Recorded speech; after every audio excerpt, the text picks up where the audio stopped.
Guys আজকে আমার সাথে ভিডিও করবার গিয়ে কি হলো বলো তো দেখি। তো সবাই কেমন আছো? আমিও ভালো আছি।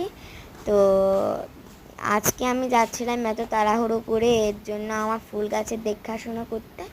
তো আমি অনেক দিন করি না, গিয়ে দেখি ভাই আমার একটা গোলাপের ঢাল মারা গিয়েছে। আমার তো অনেক খারাপ লাগছিল, কারণ অনেক দিন ধরে পানি মারি দিচ্ছি, তো এখানে আমার অনেকগুলো ফুল গাছ আছে।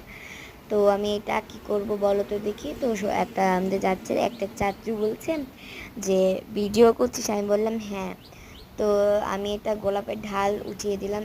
এই দেখো আমার গোলাপের ঢাল কি অবস্থা। আমি এটা উঠোচ্ছিলাম আর এই দেখো আমার ঢাল কি অবস্থা বলো তো দেখি। আমি ওটা ফেলে দেবো, আমি কি আবার ওখানে লাগাবো না বলো দেখি।